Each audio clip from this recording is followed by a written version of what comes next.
Sahabat muda yang dikasihi Tuhan, terutama sahabat muda Jemaat Efrata di Buduk, saat ini kita akan kembali PA dalam rangka hari ulang tahun GKPB ke-89 dengan tema menjadi gereja pembawa keadilan dan subtema dalam semangat kebersamaan membangun GKPB yang berkeadilan.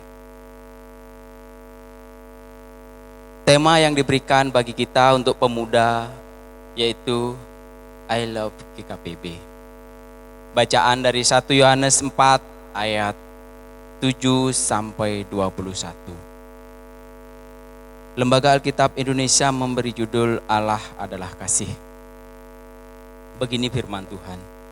Saudara-saudaraku yang kekasih, marilah kita saling mengasihi, sebab kasih itu berasal dari Allah. Dan setiap orang yang masih lahir dari Allah dan mengenal Allah. Barang siapa tidak mengasihi, ia tidak mengenal Allah, sebab Allah adalah kasih. Dalam hal inilah kasih Allah dinyatakan di tengah-tengah kita, yaitu bahwa Allah telah mengutus anaknya yang tunggal ke dalam dunia, supaya kita hidup olehnya. Inilah kasih itu, bukan kita yang telah mengasihi Allah, tetapi Allah yang telah mengasihi kita dan telah mengutus anaknya sebagai pendamaian bagi dosa-dosa kita. Saudara-saudaraku yang kekasih, jikalau Allah sedemikian mengasihi kita, maka haruslah kita juga saling mengasihi. Tidak ada seorang pun yang pernah melihat Allah. Kita saling mengasihi, Allah tetap di dalam kita dan kasih-Nya sempurna di dalam kita. Demikian kita ketahui bahwa kita tetap berada di dalam Allah dan Dia di dalam kita. Ia telah mengaruniakan kita mendapat bagian dalam Roh-Nya. Dan kami telah melihat dan bersaksi bahwa Bapa telah mengutus anaknya menjadi juru selamat dunia. Barang siapa mengaku bahwa Yesus adalah anak Allah, Allah telah berada di dalam dia dan dia di dalam Allah. kita telah mengenal dan telah percaya akan kasih Allah kepada kita. Allah adalah kasih, dan barang siapa tetap berada di dalam kasih, ia tetap berada di dalam Allah dan Allah di dalam dia. Dalam hal inilah kasih Allah sempurna di dalam kita, yaitu kalau kita mempunyai keberanian percaya pada hari penghakiman. Karena sama seperti dia, kita juga ada di dalam dunia ini. Di dalam kasih tidak ada ketakutan. Kasih yang sempurna melenyapkan ketakutan, sebab ketakutan mengandung hukuman, dan barang siapa takut, ia tidak sempurna di dalam kasih. Kita mengasihi karena Allah lebih dahulu mengasihi kita. Jikalau seorang berkata, "Aku mengasihi Allah," dan ia membenci saudaranya, maka ia adalah pendusta. Karena barang siapa tidak mengasihi saudaranya yang dilihatnya, tidak mungkin mengasihi Allah yang tidak dilihatnya. Dan perintah ini kita terima dari Dia, barang siapa mengasihi Allah, ia harus juga mengasihi saudaranya. Ya, demikian firman Tuhan yang akan kita bahas dalam malam ini. Pertanyaan yang sering kita dengar bagi sahabat muda adalah, apa arti kasih atau cinta itu?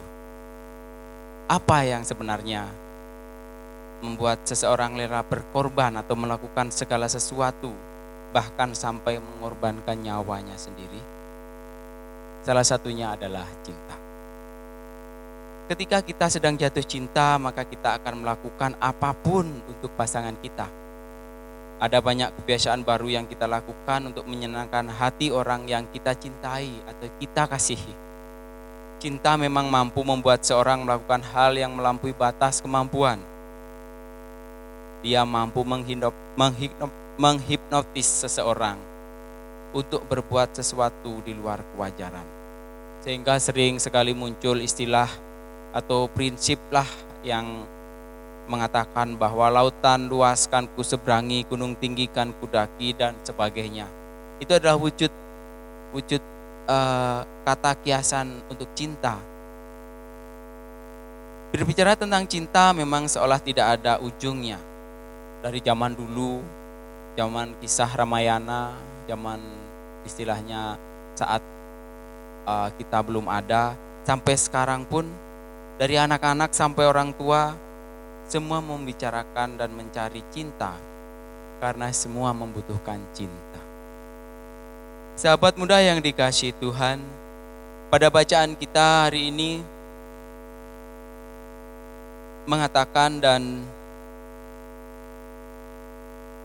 Allah menyatakan bahwa Allah adalah kasih. Menekankan kepada kita bahwa sumber cinta atau kasih itu adalah Allah sendiri. Di situ ditekankan di dalam ayat yang ke-8 dan 16, barang siapa tidak mengasihi, ia tidak mengenal Allah, sebab Allah adalah kasih. Kita telah mengenal dan telah percaya akan kasih Allah kepada kita. Jadi sangat jelas di sana. Dengan demikian kasih yang kita lakukan bukanlah sekedar perbuatan, panggilan, ataupun hiasan. Bukan pula juga menunjukkan kebaikan hati orang-orang Kristen pada umumnya. Kasih pada hakikatnya adalah orang Kristen itu sendiri. Sebagaimana hakikat Allah yang diimani oleh orang Kristen. Karena kasih adalah hakikat Allah, maka seluruh tindakan Allah dilandasi oleh dan mencerminkan kasih. Kita mengenal Allah karena tindakan kasih-Nya. Hal ini dapat kita gambarkan dengan angin. Kita tidak dapat melihat angin, namun kita dapat merasakan. Jadi kalau ada angin, udara yang panas bisa menjadi sejuk dengan angin yang sepoi-sepoi. Namun kita merasakan keberadaan Allah saat kita mengenal Allah melalui kasih-Nya. Kasih Allah dinyatakan melalui kehadiran Yesus. Karena Yesus sendiri adalah kasih dan Yesus adalah anak tunggal Allah Bapa.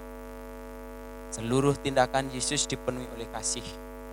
Sebagai kasih Yesus pada umat manusia, demikianlah kasih Allah kepada manusia.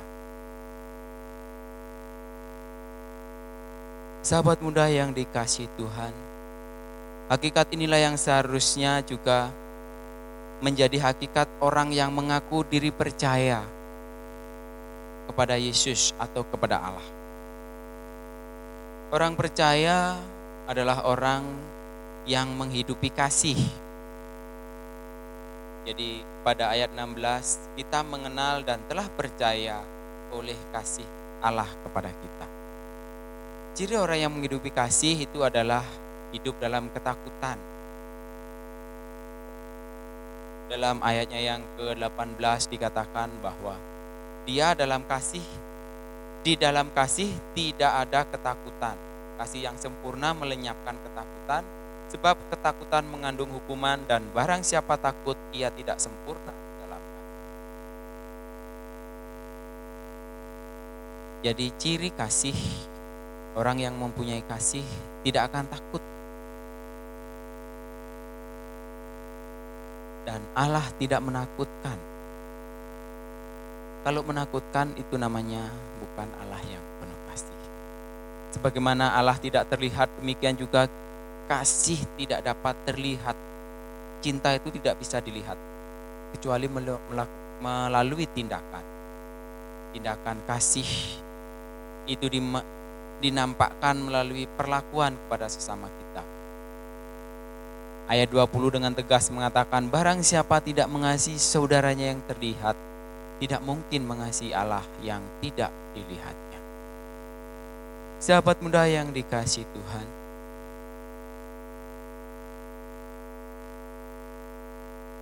kasih atau cinta itu suci. Cinta itu kudus.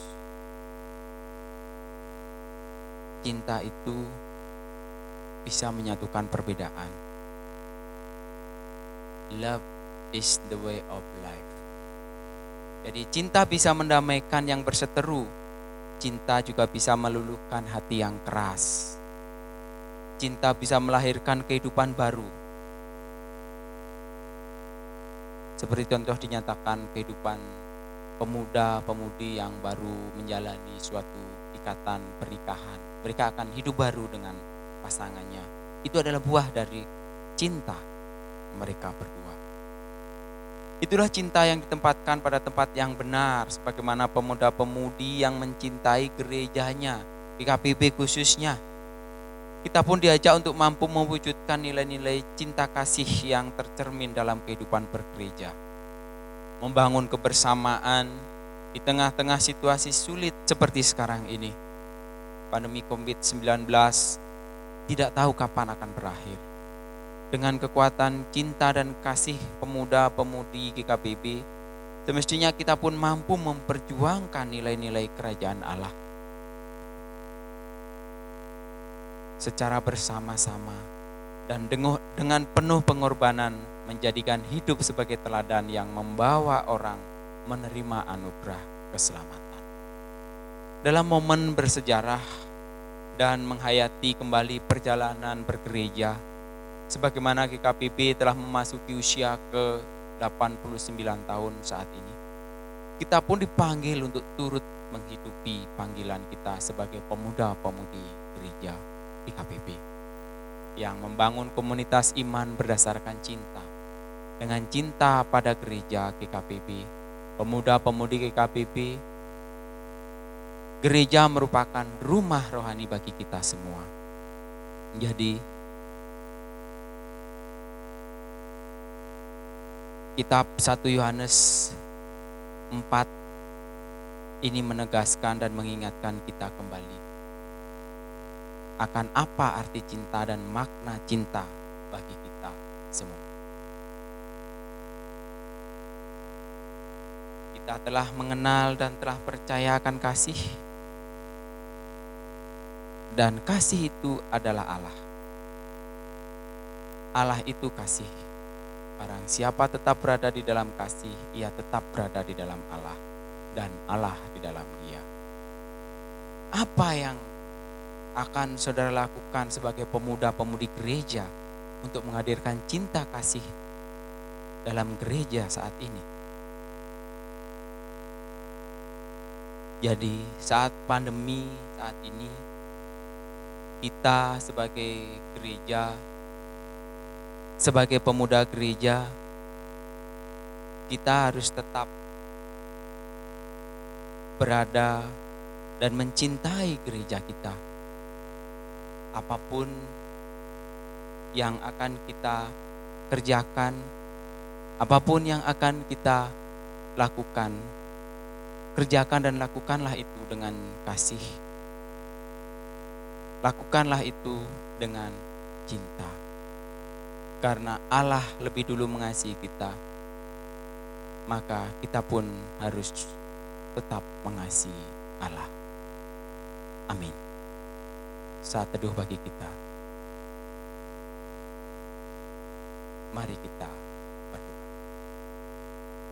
Terima kasih ya Tuhan akan firman-Mu yang mengingatkan arti kasih yang sebenarnya, arti cinta yang sebenarnya terhadap gereja, terhadap komunitas kami ya Bapa, pemuda-pemudi gereja, untuk tetap bersatu, membangun kasih, membangun cinta untuk kemajuan gereja-Mu, mewujudkan kasih dan cinta untuk keadilan, mewujudkan kasih dan cinta untuk kedamaian.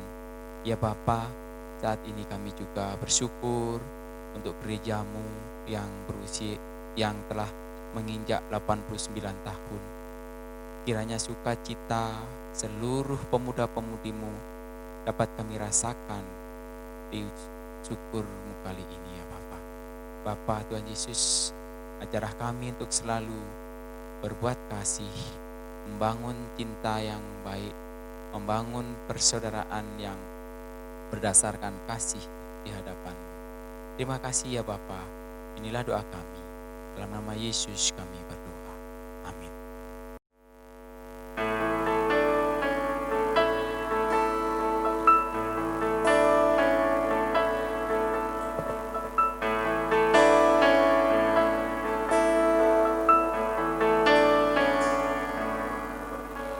Mau cinta Yesus selamanya. Ku mau cinta Yesus selamanya. Meskipun badai silih berganti dalam hidupku, ku tetap cinta Yesus selamanya.